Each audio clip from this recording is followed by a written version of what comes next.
Orange County Fire Authority had a unique opportunity to show the effectiveness of residential sprinklers at a Tustin Air Station. We took two buildings that were fire loaded the same, which means the combustible material inside the buildings were as close to identical as possible. The only difference between the two was one was equipped with fire sprinklers while the other was not.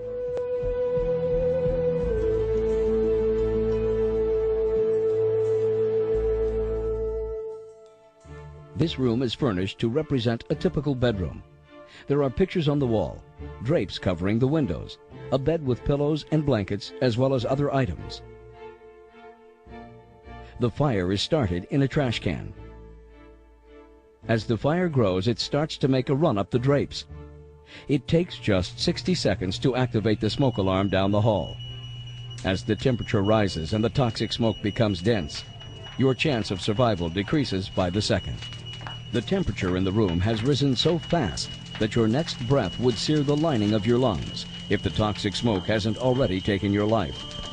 Listen closely.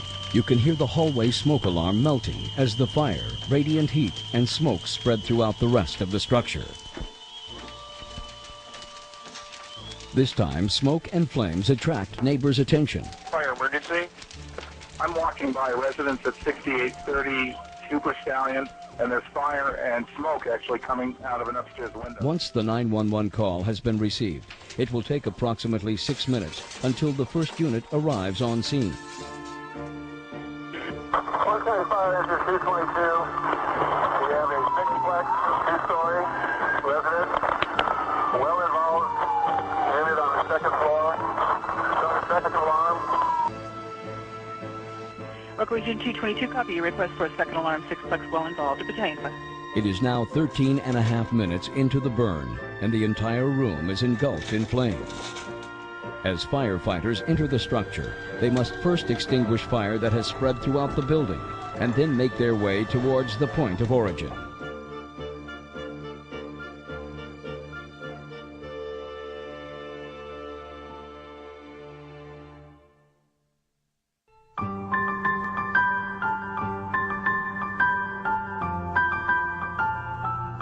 In this room, the smoke alarm was placed in the bedroom and activates 10 seconds after ignition. In the previous burn, the smoke alarm was located in the hallway and took approximately a minute to activate. We see the same fire behavior displayed as before as it rises from the trash can and continues to grow and become hotter. As it grows and consumes the combustibles on the wall, the fire begins to roll across the ceiling. The sprinkler then activates, cooling down the room, and within minutes puts out the fire. Keep in mind, in the previous burn, the fire department didn't even arrive until 6 minutes after the 911 call. Common sense would tell you that sprinklers are a good thing, but I had no idea of how dramatic sprinklers can be in actually putting out fires without the presence of firefighters. On the non-sprinklered side, there was total devastation. The only thing that remained was the frame of the bed and wire hangers in the closet where the clothes once hung. The fire gutted the entire room. When you looked at the damage throughout the rest of the structure, what I thought was interesting was there was still a substantial amount of damage, but there was no what we call fire loading in the rest of the building, which would mean furniture and other combustibles. So it completely destroyed that entire room. In fire prevention, what really surprised us was the temperature. And not the temperature at the ceiling, which we expected to rise quickly, but how quickly the temperature rose at the lower levels. Within 2 minutes, it was over 200 degrees, which made it an untenable space. On the sprinklered side, it was a completely different story. As the fire moved up the walls and started lapping at the ceiling, the sprinkler activated and extinguished the fire within a very short period of time. You had a little bit of scorching on the wall, some damage to the container where the origin of the fire was in the trash can, and a little bit of water, and that was pretty much it. There's no question that fire sprinklers save lives. There's no question that they work.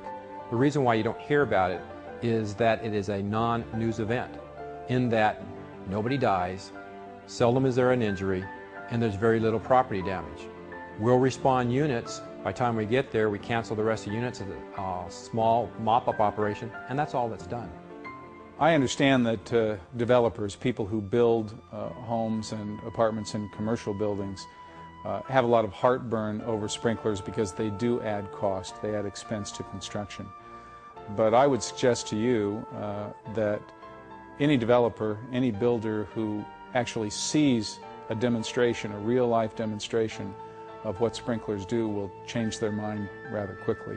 What really convinced me was how quickly the sprinklers attacked the fire, how quickly the temperatures dropped, and it would have given, I think, any occupant a reasonable opportunity to get out. This is one of those add-ons that is just a kind of a no-brainer, it seems to me. Yeah, you're going to pay another, $1,500, $2,000, $2,500 in the price of your home for sprinklers, but look what you get for it. I mean, people are paying far more than that kind of money for some ridiculous cosmetic improvements in their homes, and they pay it willingly. People see fire sprinklers portrayed differently in the Hollywood through movies. For example, you might see the prankster that takes a match and lights off a sprinkler head, and then the whole building, all the sprinklers start spraying water, and that just doesn't happen. It's just the one sprinkler head over the fire, and as the fire grows, there may be a few other sprinkler heads that activate, but you don't have the deluge throughout the entire structure like they portray in the movies. Residential fires are not only dangerous to civilians, but to firefighters as well. When you see what it is that firefighters have to do and the risks they have to place themselves to fight a fire that otherwise would have been out before they even arrived, I mean, it's frightening. It's so dangerous, and this eliminates the danger, eliminates it. The advantage to having a residential sprinkler system installed is that's basically like having a full-time firefighter 24/7 on duty right there in every single room of your house, ready to activate at any given moment, and they will have that fire extinguished before the fire department even arrives.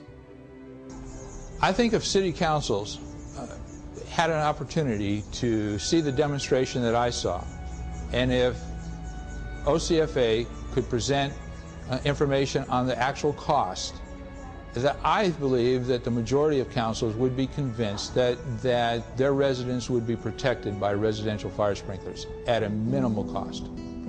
A month after this demonstration, Orange County experienced two similar residential fires, both starting in the kitchen. During the first fire, a young female teenager was taking an afternoon nap while the fire advanced through the house and took her life.